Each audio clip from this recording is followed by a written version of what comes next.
And so let's take a minute now to look at some typical patient scenarios that can come up. So, doc, I cannot catch my breath.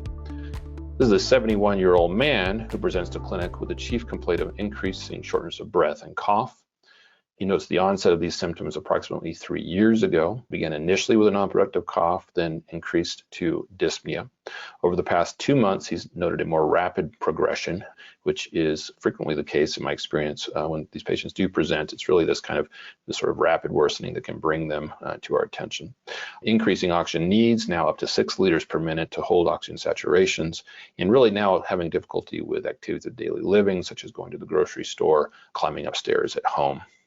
Here we see again vitals, blood pressure, though low normal, a little tachycardic at rest, setting now 87% on just 2 liters in clinic, though we've seen again he's had an increase in his needs to menistats over 90. Thin man, no apparent distress.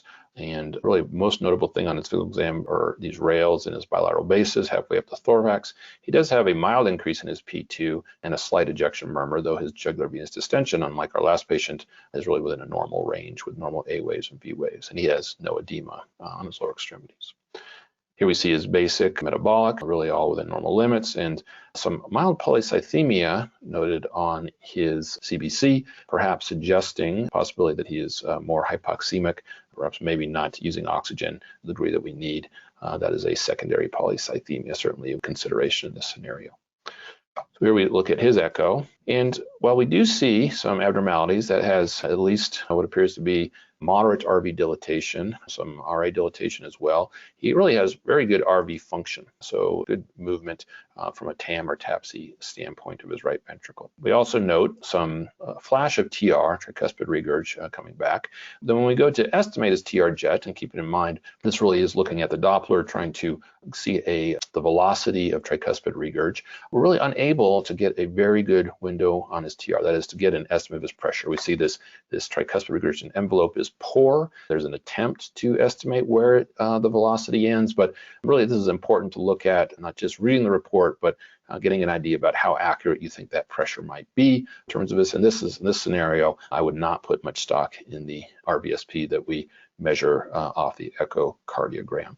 And this is not uncommon in patients with parenchymal lung disease. This is sort of well documented that with worsening parenchymal lung disease, we see worsening ability to really define that TR jet and therefore estimate a pressure accurately. We turn now to his pulmonary function tests, and we see again now a increase in his FEV1 to FVC ratio, pretty significant decrease in his total lung capacity, vital capacity. In this case, a decrease in his DLCO, but it does in fact correct for alveolar volume in this carrier, or at least corrects partially to 70% with lung volume loops here. And then we see really more severe fibrosis and traction bronchiectasis in this individual's bases.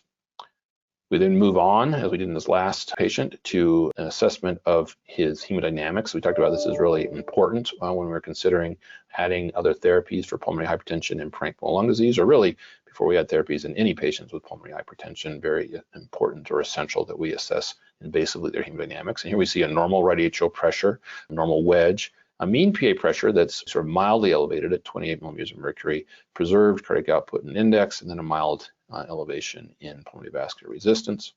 When we move on to oxygen challenge, we see an improvement in mean PA pressure down to 24 millimeters of mercury with preservation of output and index, but a PVR that moves now into normal range, 2.7 Wood units.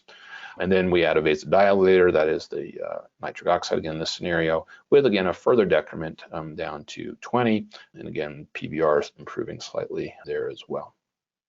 So questions, we stop here at this point. How would you think about treating this patient? Initiation of an oral regimen for pulmonary hypertension, for example, an ambition type regimen might be a consideration, certainly not the only regimen to consider, but one to consider in group 1. Initiate oral prednisone and then add Cytoxan. The patient meets criteria for acute vasodilator, start calcium channel blocker. And then the increase O2 to keep saturations greater than 90, perform nocturnal oximetry to assess for nocturnal hypoxia or sleep apnea. In this scenario, really what's selected is group D.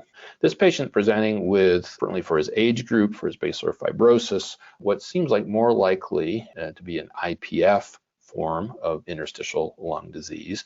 And really his hemodynamics point us towards more mild elevation, or not point us, but define for us a more mild elevation of pulmonary hypertension, which is more typical of this disease state. He's demonstrating to us that perhaps he is not wearing his oxygen as much as would be considered important.